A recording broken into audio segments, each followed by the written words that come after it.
But the media, unfortunately, they inflate the stories and they make up stuff, and we've experienced this firsthand, and that's why I don't believe anything in the news about P Diddy or about Trump or about anything else. Like, you just can't trust it. They're liars, and they lie.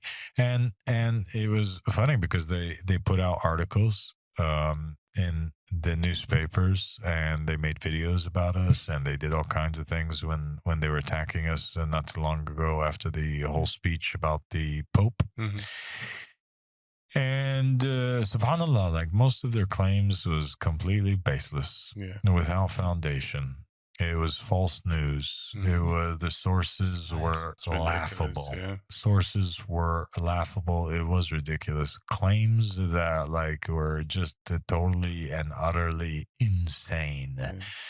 Claims that we've spent months now, our legal team and the believers have spent months gathering all evidence to prove, and they have successfully gathered evidence to prove that each and every one of their claims was totally false. Mhm. It's shameful.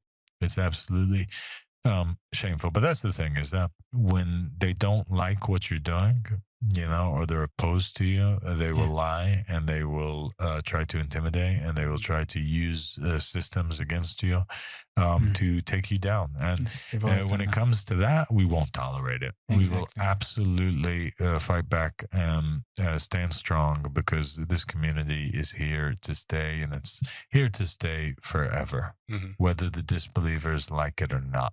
Yeah, it's true, and it's not our first rodeo, and you've successfully fought and pushed back against media in Sweden Egypt as well. and governments too. I mean, not just media, but like the Swedish government and the police, who are like just in the hysteria for It no was reason. hysteria. It was ridiculous. Mhm. Yeah.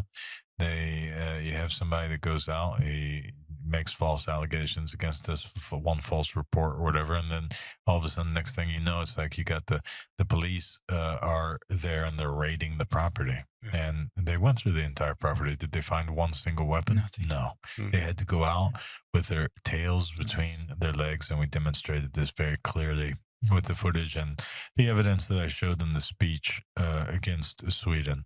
They didn't have nothing, and they couldn't do anything. It was very shameful for them, having to appear like that on camera, showing up and then having to leave in that way. That's a stain, a black stain upon them. They could have dealt with things in a different way, and they could have waited and gathered evidence before they came. They could have gotten some sort of subpoena. They didn't have no subpoena. They didn't have no warrant. They didn't have nothing. They just came, and they thought that they were going to push us over, and they're going to walk through, and they're going to find all kinds of like illegal activity, and they're going to arrest us all. And they came, and they found nothing, actually, and they ended up leaving in such a shameful way. And that's the thing. God put them to shame, and the believers walked them out.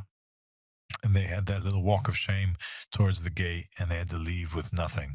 Imagine all the tax money that was spent for that operation that day, and they went out with nothing. And God's going to shame anybody that tries to come against us, whether they be the police or the media or anything else. Why? Because, quite simply, we are the ideal community and the ideal society, and we don't commit any crimes. There's nothing to come against us or to feel threatened by us because of.